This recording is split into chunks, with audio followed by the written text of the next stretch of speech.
ಇವತ್ತು ನಿನ್ನೆ SIR ಬಗ್ಗೆ ಮತ್ತು ನಮ್ಮ GBA ಎಲೆಕ್ಷನ್ ಬಗ್ಗೆ ಪಕ್ಷದ ಸಂಘಟನೆ ಬಗ್ಗೆ ನಾವೆಲ್ಲರಿಗೂ ಜವಾಬ್ದಾರಿ ಕೊಟ್ಟಿದ್ದೀವಿ. ಎಲ್ಲ ಡಿಸ್ಟ್ರಿಕ್ಟ್ ಮಿನಿಸ್ಟರ್ಸ್ ಕಂಪಲ್ಸರಿ ಪ್ರತಿ ವಿಧಾನಸಭಾ ಕ್ಷೇತ್ರನೂ ಕೂಡ ಅವರು ಟೂರ್ ಮಾಡಲೇಬೇಕು. ಮಾಡಿ ಕಾರ್ಯಕರ್ತರ ಸಭೆಯನ್ನ ಮಾಡಬೇಕು.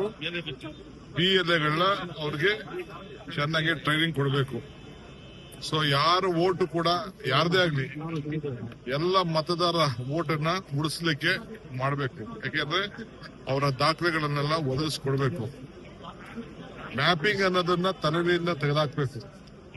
ಕಂಪಲ್ಸರಿ ಎನ್ಯುಮರೇಷನ್ ಫಾರ್ಮ್ ಏನು BLOಗಳು ಕೊಡ್ತಾರೆ, ಆ BLOಗಳಿಗೆ ಅವ್ರು ಏನೇನು ದಾಖಲೆ ಇದೆ ಆ ದಾಖಲೆಗಳನ್ನ ಒದಗಿಸ್ಕೊಟ್ಬಿಟ್ಟು ಆ ಅಧಿಕಾರಿಗಳಿಗೆ ಕೊಡುವಂತ ಕೆಲಸ ಮಾಡಬೇಕು. BLOಗಳು ಕೂಡ ಸರಿಯಾದ ರೀತಿಯಲ್ಲಿ ಯಾವ ದ್ವೇಷ ಮನೋಭಾವ ಪಕ್ಷ ಅಲ್ಲದೆ ಎಲ್ಲರೂ ಕೂಡ ಸಹಕಾರವನ್ನ ಕೊಡಬೇಕಾಗ್ತದೆ.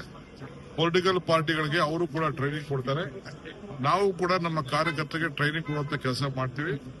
ಆಲ್ ಮಿನಿಸ್ಟರ್ಸ್ MLAs ಅವರ ಕ್ಷೇತ್ರದಲ್ಲಿ ಎಲ್ಲಾ ಕೆಲಸ ಕೊಟ್ಬಿಟ್ಟು ಇದೇ ಕೆಲಸ ಮಾಡಬೇಕು ಅಂತ ಹೇಳಿ ಅವರಿಗೆ ಸೂಚನೆಗಳನ್ನು ಕೊಟ್ಟಿದ್ದೇವೆ. ಇವತ್ತು ಯಾರ್ಯಾರು ಪದಾಧಿಕಾರಿಗಳಿಗೂ ಬಂದಿಲ್ಲ ಅವ್ರನ್ನೆಲ್ಲ ಕೂಡ ನಾನೀಗಾಗಲೇ ತೆಗೆದಾಕ್ಲಿಕ್ಕೆ ನನಗೆ ಆದೇಶ ಕೊಟ್ಟಿದ್ದಾರೆ. ಸೊ ಎಲ್ಲ ಲಿಸ್ಟ್ ಯಾರ್ಯಾರು ಬಂದಿಲ್ಲ ಅಟೆಂಡೆನ್ಸ್ ನೋಡಿ ಅವ್ರನ್ನೆಲ್ಲ ಕೂಡ ತೆಗೆದಾಕ್ಬೇಕು ಅಂತ ಡೈರೆಕ್ಷನ್ ಇಶ್ಯೂ ಮಾಡಿಬಿಟ್ಟಿದ್ದಾರೆ. ಅವನ್ನೆಲ್ಲ ಕೂಡ ಪಕ್ಷದ ಸಂಘಟನೆಯಲ್ಲಿ ಆಸಕ್ತಿ ಇಲ್ಲದವನ್ನೆಲ್ಲ ಪಾರ್ಟಿ ಅಂದ್ರೆ ಸ್ಥಾನಮಾನಗಳಿಂದ ತೆಗೆದಾಕುವಂತ ಕೆಲಸನ ಮಾಡ್ತಾ ಇದ್ದಾರೆ.